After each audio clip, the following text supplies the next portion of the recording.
बदलिब प्रथम अष्टम श्रेणी पाठ्यपुस्तक तृतीय पढ़ाब जोग। जातीय शिक्षानीति 2020 अनुଯାयी प्रथम अष्टम श्रेणी छात्र छात्री पाठ्यपुस्तक ढांचा परिवर्तन हेब। बहिर नाम बदलिब। अनेक नुआ पाठ्यक्रम सामिल कराजिब। तृतीय श्रेणी कला शिक्षा सह शारीरिक शिक्षा जोग रहिब। षष्ठ श्रेणी धंदामूलक शिक्षा को सामिल कराजिब। प्रथम अष्टम श्रेणी पर मोट 55टी पाठ्यपुस्तक विकास कराजिब। आसंता शिक्षा वर्ष अर्थात 2026-27 ए नूतन पाठ्यपुस्तक पढ़ाजिब। नुआ बही ढांचारे पिलांकु शिक्षादान पई शिक्षकों को 5 दिनिया तालीम दियाजिब। एथिरे 85,046 जन प्राथमिक शिक्षक और 81,948 जन उच्च प्राथमिक शिक्षक तालीम नेबे। मोट 1,66,964 शिक्षक तालीम नेबे। टी&एससीईआरटी पक्षरु शिक्षक ट्रेनिंग मॉड्यूल विकसित होईछि। विभिन्न जोन रे टी/एससीईआरटी पक्षरु जिल्लार मास्टर ट्रेनर को प्रशिक्षण दियाजिब। 18 तारिख पर्यंत राज्य में जारी रहिब शीतर प्रभाव। राज्यर अधिकांश स्थान में शीतलहरी जारी रही। विगत 2.5 दशंधि धरी एपरी शीत देखा मिलता। तेबे आसंता 2 दिन शीतरे टिके ब्रेक लागिब। एहापरे पुणी बढ़िबो। किंतु 18 तारिख पर धीरे धीरे शीत ह्रास पाइपारे बोली पाणीपाग विभाग पूर्वानुमान करिछि। शुक्रवार राति रे भीषण थंडारे थरिथिला सारा ओडिशा। शिमिळपाळ रे सर्वनिम्न तापमात्रा विजुक्त 1 डिग्री सेल्सियस थिला। राज्यर 28टी सहर रे तापमात्रा 10 डिग्री तले रहितिला। जी उदयगिरी राति तापमात्रा 3.2 degree, Rourkela 4.1 degree, Jharsuguda 4.5 degree थिला। चिपिलिमारे सर्वनिम्न तापमात्रा 5.5, किरेईरे 5.8, सेमिलीगुड़ा 6.2, फुलबाणी रे 6, अनुगुल 6, दारिंगबाड़ी रे 6.5, सुंदरगढ़ रे 6.8, केन्दुझर 7.4, नवरंगपुर रे 7.5, ढेंकानाल रे 7.7 डिग्री सेल्सियस थिला। राउरकेला रे खसी पड़ा यात्रीवाही विमान 6 आहत। भुवनेश्वर शनिवार राउरकेला जाउथिबा एक 9 सीट विशिष्ट विमान दुर्घटनार सम्मुखीन होईछि। विमानटी गंतव्यस्थल राउरकेला विमानबंदर रे पहुंचीबार 10 किलोमीटर पूर्वरु एक पड़िया रे खसी पड़िथिला। यांत्रिक त्रुटि किंबा अन्य कोनोसी कारणरू एई दुर्घटना होईछि ताहार तदंत चलिथिबा वरिष्ठ अधिकारी कहिसंति। नियमित उड़ाण करुथिबा इंडिया वन एई विमान रे 2 पायलट और 4 जन यात्री थिले। 12:27 रे उड़ाण आरंभ करिथिबा विमानटी 1:14 रे मेडे कॉल देइथिला। विमानटी तळकू खसिबा परे इंजिनटी भूईरे माड़ होइतिला। स्थानीय लोके आहतंकु दुर्घटनाग्रस्त विमानरू उद्धार करथिले। घटनार तदंत पई भुवनेश्वर बेसामरिक विमान चलाचल मंत्रालयर 2 जन अधिकारी राउरकेला जाइछन्ति। आहत यात्री माननकु स्थानीय डाक्तरखाना रे भर्ती करा जाइछि। संबलपुर जिलार विकास रे जोड़ी हला 948 कोटी टंकार प्रकल्प। मुख्यमंत्री मोहन चरण माझी शनिवार संबलपुर गस्तरे जाई 948 कोटी टंकार प्रकल्प भेटी देछन्ति।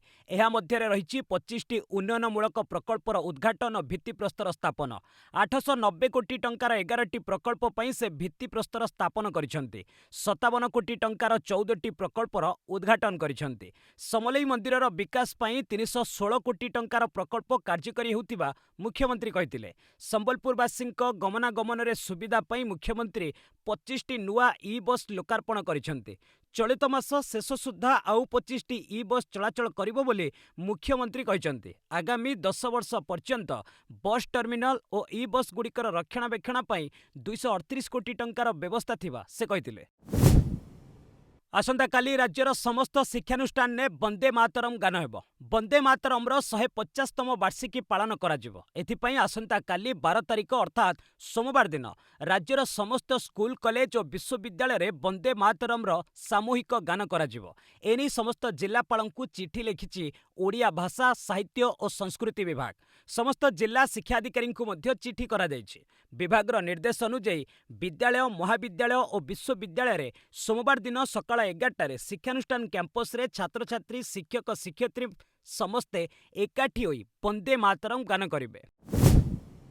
राज्य में प्रतिष्ठा हेब बायोटेक्नोलोजी उत्कर्ष केन्द्र। ओडिशा बायोटेक्नोलोजी क्षेत्र में आगेब एवं अत्याधुनिक गवेषणा हेब। बायो इकोनोमी बायो शिल्प क्षेत्र को सुदृढ़ करा जिवो। विशेषकर बायोटेक्नोलोजी क्षेत्र में गवेषणा और प्रशिक्षण कार्यक्रम हेब। नुआ वैषयिक प्रजुक्ति विद्या आपणा जिवो। एथिस दक्षता विकास हेब। बायोटेक्नोलोजी को नहीं प्रतिष्ठा हेब उत्कर्ष केन्द्र बा सेंटर ऑफ एक्सीलेंसी। एने एक मार्गदर्शिका जारी करिछि विज्ञान और कारिगरी कौशल विभाग। उत्कर्ष केन्द्र ପାଇଁ ଶିକ୍ଷାନୁଷ୍ଠାନ, ବିଶ୍ୱବିଦ୍ୟାଳୟ, ରାଜ୍ୟ ବିଶ୍ୱବିଦ୍ୟାଳୟ, ଜାତୀୟ ଶିକ୍ଷା ପ୍ରତିଷ୍ଠାନ, ଗବେଷଣା ଓ ବିଜ୍ଞାନ ପ୍ରତିଷ୍ଠାନ ଆଦି ଆବେଦନ କରିପାରିବେ। ଏଥିସକାଶେ 5 ବର୍ଷ ପାଇଁ ସର୍ବାଧିକ 10 କୋଟି ଟଙ୍କାର ପାଣ୍ଠି ଦିଆଯିବ। ବିଭାଗ ପକ୍ଷରୁ ବର୍ଷକୁ ସର୍ବାଧିକ 2ଟି ପ୍ରକଳ୍ପ ପାଇଁ ଆର୍ଥିକ ସହାୟତା ପ୍ରଦାନ କରାଯିବ। ଗୋଟିଏ ପ୍ରୋଜେକ୍ଟ ପାଇଁ 3 ବର୍ଷରେ ସର୍ବାଧିକ 30 ଲକ୍ଷ ଖର୍ଚ୍ଚ ହେବ। ସର୍ବାଧିକ 10ଟି ପ୍ରକଳ୍ପ ଗବେଷଣା ପାଇଁ ସହାୟତା ଯୋଗାଇବେ ସରକାର। ଭାରତକୁ ଭେନେଜୁଏଲା ତେଲ ଦେବ ଆମେରିକା। ଆମେରିକା ଭାରତକୁ ଭେନେଜୁଏଲାରୁ ତେଲ କିଣିବାକୁ ଅନୁମତି ଦେଇପାରେ। ଟ୍ରମ୍ପ ପ୍ରଶାସନର ଜଣେ ବରିଷ୍ଠ ଅଧିକାରୀ ଏହି ସୂଚନା ଦେଇଛନ୍ତି। ତେବେ ଏନେଇ କ'ଣ ସର୍ତ୍ତ ରହିଛି ତାହା ଜଣାପଡ଼ିନାହିଁ। ରିଲାଏନ୍ସ କମ୍ପାନୀ ମଧ୍ୟ ଚାହୁଁଛି ଯେ ଆମେରିକା ଏହାକୁ ଭେନେଜୁଏଲା ତେଲ କିଣିବାକୁ ଅନୁମତି ଦେଉ। ଟ୍ରମ୍ପ ଶୁକ୍ରବାର ହ୍ୱାଇଟ୍ ହାଉସ୍‌ରେ ପ୍ରମୁଖ ତେଲ କମ୍ପାନୀଗୁଡ଼ିକର ଅଧିକାରୀଙ୍କୁ ସାକ୍ଷାତ କରିଛନ୍ତି। ଭେନେଜୁଏଲାର ତୈଳ କ୍ଷେତ୍ରରେ 9 ଲକ୍ଷ କୋଟି ଟଙ୍କାର ନିବେଶ ନେଇ ସେ ଆଲୋଚନା କରିଛନ୍ତି।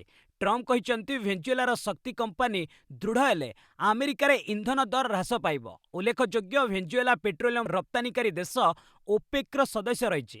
ଏହା ନିକଟରେ ରହିଛି ବିଶ୍ୱର ସବୁଠୁ ବଡ଼ ତେଲ ଭଣ୍ଡାର। ପୂର୍ବରୁ ଭାରତ ଏହାର ମୋଟ ତୈଳ ଆବଶ୍ୟକତାର 6% ଭେନେଜୁଏଲାରୁ ଆଣୁଥିବା ବେଳେ କଟକଣା ପରେ ଏହାକୁ ବନ୍ଦ କରିଦେଇଛି। ଆମର ସ୍ପେଶାଲ ଭିଡିଓ ଦେଖିବା ପାଇଁ ଆଇ ବଟନରେ ଆପଣ କ୍ଲିକ୍ କରନ୍ତୁ, ଦେଖିପାରିବେ। ବିଷୟବସ୍ତୁ ରହିଛି ଭିଜିଲାନ୍ସର ଜାଲ କ'ଣ କେବଳ ଛୋଟ ମାଛ ପାଇଁ? ହଳଦିଆରେ ସ୍ଥାପନ ହେବ ନୌସେନା ଘାଟି, ଚୀନ ବାଂଲାଦେଶ ଉପରେ ରହିବ ନଜର। ଭାରତୀୟ ନୌସେନା ପଶ୍ଚିମବଙ୍ଗର ହଳଦିଆରେ ଏକ ନୂଆ ନୌସେନା ଘାଟି ସ୍ଥାପନ କରିବାକୁ ଯାଉଛି। ପ୍ରତିରକ୍ଷା ବିଭାଗ ସୂତ୍ରରୁ ଏହା ଜଣାପଡ଼ିଛି। ବଙ୍ଗୋପସାଗରରେ ଚୀନ ବାଂଲାଦେଶର ଗତିବିଧି ଉପରେ ନଜର ରଖିବା ଲାଗି ଏହି ପଦକ୍ଷେପ ଗ୍ରହଣ କରାଯାଉଛି। ଉତ୍ତର ବଙ୍ଗୋପସାଗରରେ ଭାରତର ସାମୁଦ୍ରିକ ଉପସ୍ଥିତିକୁ ମଜବୁତ କରିବା ମଧ୍ୟ ଏହି ପଦକ୍ଷେପ ପଛର ଉଦ୍ଦେଶ୍ୟ। ଏହି ନୂଆ ନୌସେନା ଘାଟି ଏକ ପୂର୍ଣ୍ଣ ନୌସେନା କମାଣ୍ଡ ବଦଳରେ ନାଭାଲ ଡିଟାଚମେଣ୍ଟ ଭାବେ କାମ କରିବ। ସେଠାରେ ଛୋଟ ଯୁଦ୍ଧ ଜାହାଜ ଏବଂ ହାଇସ୍ପିଡ୍ ବୋଟ୍ ମୁତୟନ କରାଯିବ, ଯାହାଦ୍ୱାରା ସାମୁଦ୍ରିକ ଅନୁଧ୍ୟାନ ଏବଂ ତ୍ୱରିତ କାର୍ଯ୍ୟାନୁଷ୍ଠାନ କ୍ଷମତା ବଢ଼ିବ। ନୌସେନା ବର୍ତ୍ତମାନ ଏହି ଘାଟି ଲାଗି ହଳଦିଆ ଡକ୍ କମ୍ପ୍ଲେକ୍ସକୁ ଉପଯୋଗ କରିବ। ପ୍ରାଥମିକ ଭାବେ ଏକ ଭିନ୍ନ ଜେଟି ବନାଯିବ ଏବଂ ସେଠାରେ ଜରୁରୀ ସହାୟକ ସୁବିଧା ପ୍ରସ୍ତୁତ କରାଯିବ। ନୂଆ ନୌସେନା ଘାଟିରେ ପ୍ରାୟ 100 ଜଣ ଅଧିକାରୀ ଏବଂ ନାବିକ ମୁତୟନ ରହିବେ। ସ୍ୱାସ୍ଥ୍ୟଗତ କାରଣରୁ ଶୀଘ୍ର ଫେରୁଛି ନାସାର କ୍ରୁ-11 ମିଶନ। ନାସା ଏବଂ ସ୍ପେସ୍ ଏକ୍ସ ମିଳିତ ଭାବେ କ୍ରୁ-11 ମିଶନକୁ ଅନ୍ତର୍ଜାତୀୟ ମହାକାଶ ଷ୍ଟେସନ ବା ଆଇଏସ୍ଏସ୍‌ରୁ ଶୀଘ୍ର ଫେରାଇ ଆଣିବାକୁ ଲକ୍ଷ୍ୟ ରଖିଛନ୍ତି। ଦଳର ଜଣେ ମହାକାଶଚାରୀଙ୍କ ସ୍ୱାସ୍ଥ୍ୟଗତ ସମସ୍ୟା ଦେଖାଦେବା ପରେ ଏହି ନିଷ୍ପତ୍ତି ନିଆଯାଇଛି। ତେବେ ବର୍ତ୍ତମାନ ତାଙ୍କ ସ୍ୱାସ୍ଥ୍ୟାବସ୍ଥା ସ୍ଥିର ରହିଛି। ଗୋପନୀୟତା ଦୃଷ୍ଟିରୁ ନାସା ସମ୍ପୃକ୍ତ ସଦସ୍ୟଙ୍କ ନାମ ପ୍ରକାଶ କରିନାହିଁ। ଯଦି ପାଣିପାଗ ଅନୁକୂଳ ରୁହେ, ତେବେ ଜାନୁଆରୀ 14 ତାରିଖ ଅପରାହ୍ନ 5ଟାରେ ମହାକାଶଯାନ ଷ୍ଟେସନରୁ ଅଲଗା ହେବ।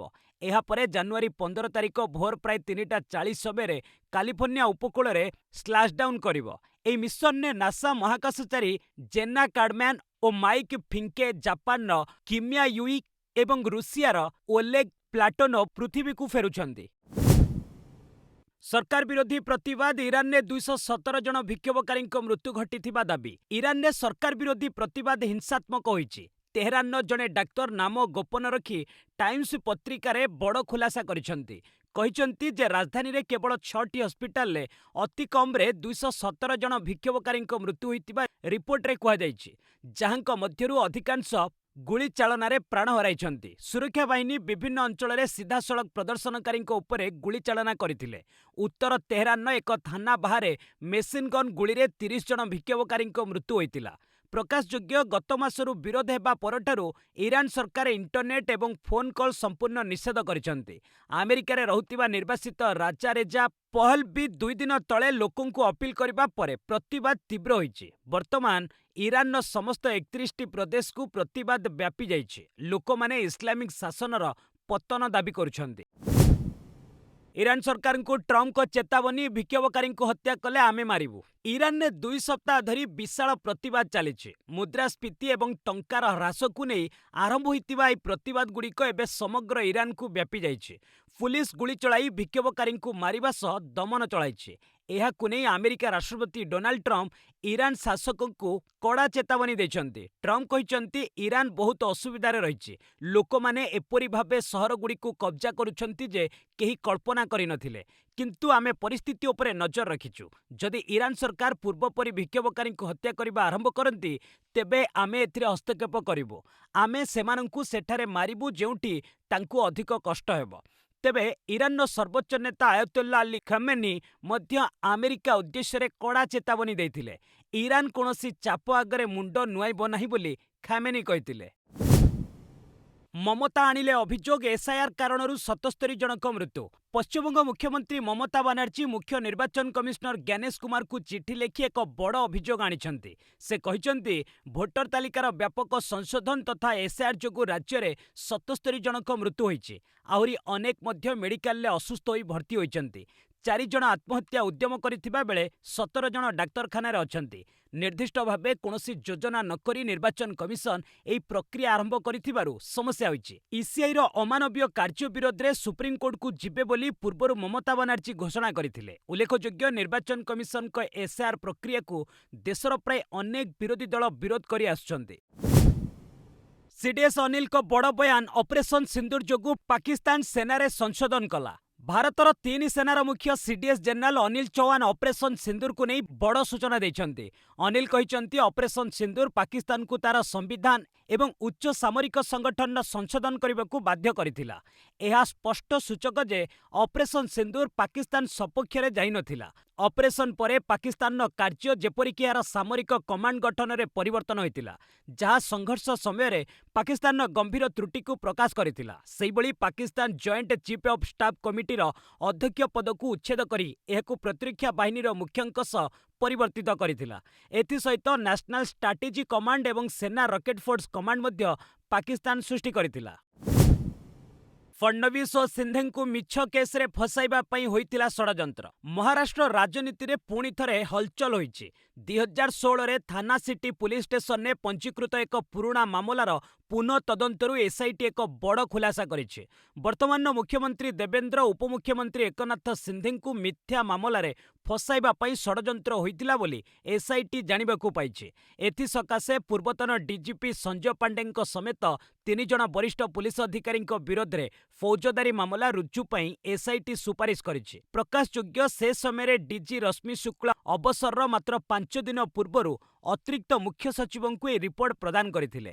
ରିପୋର୍ଟ ଅନୁଯାୟୀ ମହାବିକାଶ ଅଗାଡି ସରକାରଙ୍କ କାର୍ଯ୍ୟକାଳ ସମୟରେ ଫଡନବିସ୍ଙ୍କୁ ଆଇନଗତ ମାମଲାରେ ଫସାଇବାର ପ୍ରୟାସ ତୀବ୍ର ହୋଇଥିଲା। ସଞ୍ଜୟ ପାଣ୍ଡେ ମୁମ୍ବାଇ ପୁଲିସ କମିଶନର ଏବଂ ପରେ ଡିଜି ହେବା ପରେ ଏହାକୁ ଆହୁରି ତୀବ୍ରତର କରାଯାଇଥିଲା।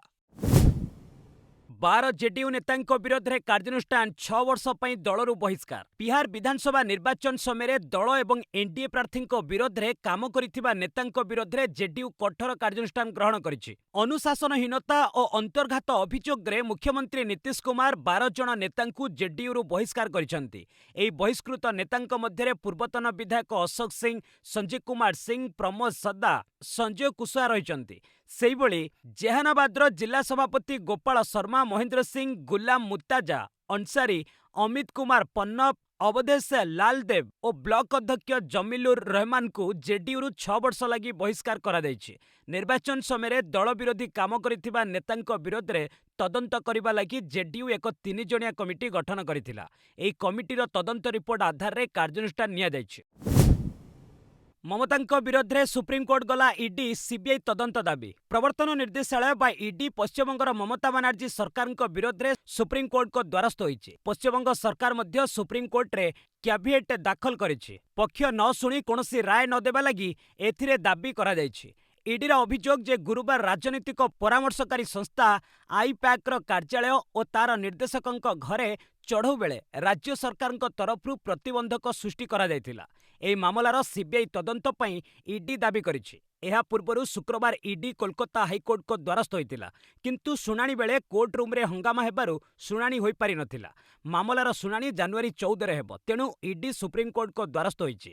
ଇତିମଧ୍ୟରେ ମମତା କହିଛନ୍ତି, ମୁଁ ସାଧାରଣତଃ ଏଭଳି ପ୍ରତିକ୍ରିୟା ଦେଇନଥାଏ, କିନ୍ତୁ ଯଦି କେହି ମୋ ସହ ଲାଗିଥାଏ ମୁଁ ଛାଡ଼ି ନଥାଏ।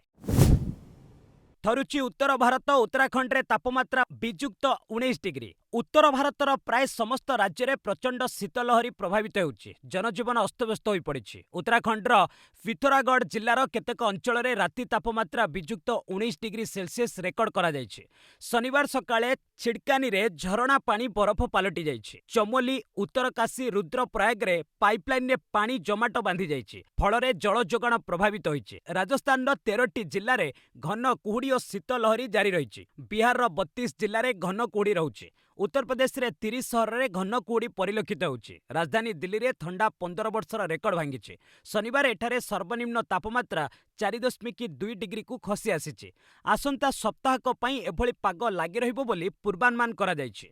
गोरखपुर, लखनऊ और वाराणसी समेत अनेक स्टेशन में शनिवार 50 रु अधिक ट्रेन चलाचल विलंब होइछि। विमान चलाचल भी प्रभावित होइछि। राजस्थान में अडी कार तांडव हिट एंड रन जोगु जणे मृत 15 आहत। राजस्थान राजधानी जयपुर हिट एंड रन एक आश्चर्यजनक घटना सामना को आसी। जड़े मद्यप चालक एक अडी कार को द्रुत गति चालना करी बड़ दुर्घटना घटाई। द्रुतगामी अडी कारटी सर्विस लेन में थिबा खाद्य दुकान और ढाबारे माड़ी जाई दोकानी और ग्राहकों को धक्का दे चापी देइछि। फल जड़े व्यक्ति मृत्यु घटी बेले 15 जन गुरुतर आहत होइचंती। शुक्रवार राति जयपुर सांबादिक कॉलोनी खारवा सर्कल में यह छातीथरा घटना घटी। अडी कारटी एते द्रुत गति जाइथिला जे दोकानी और लोकों उपरे माड़ी जाई शेष एक गछरे पिटी होई ओलटी पड़िथिला। दुर्घटना समय कार रे 4 जन थिले, तेबे ड्राइवर समेत 3 जन फेरार होइजिबारे सक्षम होइतिले। पुलिस घटनार तदंत जारी रखिछि। बांग्लादेश रे हिंदू युवकों को पिटी पिटी हत्या। बांग्लादेश रे हिंदू विरोधी हिंसा जारी रही। सुनामगंज जिला भंगदोहर गाँ जय महापात्र नामक युवकों को पिटी पिटी हत्या करा जायछि। गुरुवार यह घटना होइछि। जय को जड़े स्थानीय व्यक्ति डाकी नहीं पिटी थिले एवं विष देइथिले। परे तांको Sylhet MAG Osmani medical college hospital ICU रे भर्ती करा जायथिला। सेठारे तांकर मृत्यु घटिछि। छात्र नेता शरीफ उस्मान हादींक मृत्यु परे बांग्लादेश रे हिंदू माननकु टार्गेट हत्या करा जाउछि। मंगलवार सेठाकार नाओगांव जिल्लार भंडारपुर गाँव में 25 वर्षीय जड़े हिंदू युवक मिथुन सरकार विरोध में किछि लोक चोरी अभियोग आनी पीछा करथिले। जीवन विकल रे मिथुन निकटस्थ एक केनाल को डेई पड़िथिले। परे केनालू तांको मृतदेह उद्धार करा जायथिला।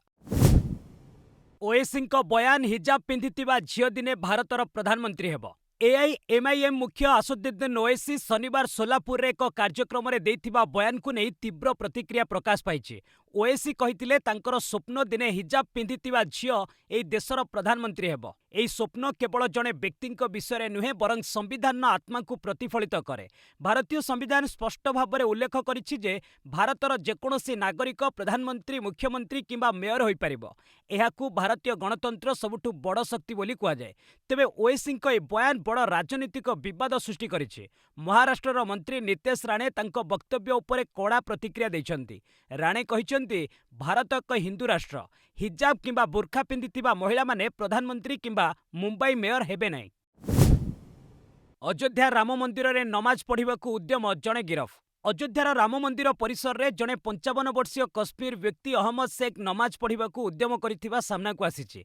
नमाज पढ़िबा उद्देश्य रे से कपड़ा बिछाइबा मात्रे सुरक्षाकर्मी तांकू काबू करथिले। एहा परे से नाराबाजी करथिले। गुइंदा ब्यूरोर एक स्वतंत्र टीम तांकू पचराउचरा करुछि। प्राथमिक जांच अनुसार शेख कश्मीर सुपियान बासिंदा। बिहार रास्ता दे से अयोध्या पहुंचीथिले। परे राम मंदिरर D1 गेट दे मंदिर परिसर रे प्रवेश करथिले। मंदिर दर्शन करिबा परे सीता रसोई निकट रे से नमाज पढ़िबाकू उद्यम करथिले। तांको निकटरो अल्प ड्राई फ्रूट, 27 टंका एवं किछि फोन नंबर थिबा डायरी मिलिछि। तेबे तांको परिवार लोके सेंकर मानसिक स्थिति ठीक नथिबा प्रकाश करिसंदी। इंडोनेशिया रे Elon Musk Grok AI block अश्लील विषयवस्तु पई कार्यानुष्ठान। अश्लील एवं आपत्तिजनक विषयवस्तु को नहीं चिंता बढ़िबा परे इंडोनेशिया सरकार Elon Musk AI chatbot Grok को अस्थायी भावे ब्लॉक करिसंती। एई एआई टूल उपरे कटकणा लगाइबारे इंडोनेशिया विश्वर प्रथम देश पालटिछि। विशेषकर डिपफेक एवं एआई जरिया रे प्रस्तुत अश्लील फोटो प्रसार को रोकिबा पई सरकार एई कड़ा पदक्षेप नेछंती। अन्य पक्षरे व्यापक समालोचना परे एक्स एआई कंपनी एहार इमेज जेनरेशन फीचर को केवल पेड यूजर पई सीमित कर देइछि। खूब शीघ्र आसिबो एनआईसी रा आईपीओ। चलित मासरे मिली पारे एनओसी। नेशनल स्टॉक एक्सचेंज रो बहु प्रतीक्षित आईपीओ पई बाट फिटिबाकू जाउछि। एथिपई आवश्यक नो ऑब्जेक्शन सर्टिफिकेट चलित मासरे जारी करा जाई पारे बोली तुहिनकांत पांडे सूचना दैछन्ति। थरे एनओसी मिलिबा परे परवर्ती प्रस्तुति पई प्राय 8 रु 9 मास समय लागिबो। तेणु 2026 मसिया रे एनएसई रो लिस्टिंग हेबार संभावना रहिछि। बजार रे एहार मूल्यांकन प्राय 5 रु 6 लाख कोटी टंका हेबो बोली आशा करा जाउछि।